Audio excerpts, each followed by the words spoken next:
2 and 3 and 1, 2 and 3 and 1, 2 and 3. So if you only get one of these strum patterns down, that is the one to do.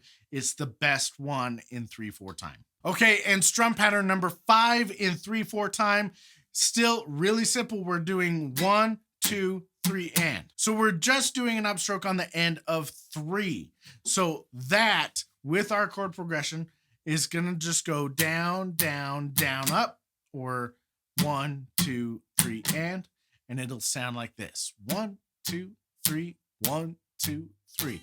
1, 2, 3, and 1, 2, 3, and 1, 2, 3, and 1, 2, 3, and 1, 2, 3, and 1, 2, 3, and 1, 2, 3, and 1, 2, 3, and 1. So that's it, guys. That is it for 3/4 strum patterns. We have fewer beats, so there's fewer strum patterns that get used. But like I said, the number one to get down is strum pattern number 4.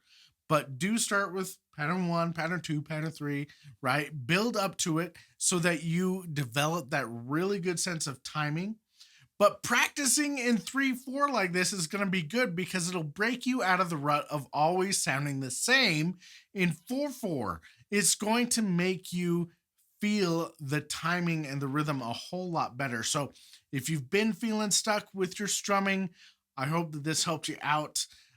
Do go practice these. Use this chord progression that I did today, which is just G, D, E minor, C, the most common chord progression ever. Or use other chord progressions. Do it with other songs. Some good songs that use this stuff is, like I said, You've Got to Hide Your Love Away by the Beatles, You and Me by Lifehouse. I think it's Everything by Stereofuse. You don't hear as much music today in 3/4 as you do in 4/4. So if you've already started writing songs, you could take that as a challenge for yourself to write a song in 3/4 time instead of 4/4. But that is it today, guys. Thanks for watching the video and hanging out with me. If you haven't already, go ahead and hit the subscribe button, hit the like button on the video, and remember, I have a gift for you at my website as my way of saying thank you for watching the video and being here today and showing me your support by subscribing and liking the video. If you go to simpleguitar.com/top10, there you can pick up the free guide, The Top 10 Things to Learn on Guitar First. So that guide is 10 things I teach beginners all the time to get them making more real music a lot faster on the guitar. It's really practical stuff. So go download that guide, have fun with it, and then I will catch you guys in the next video.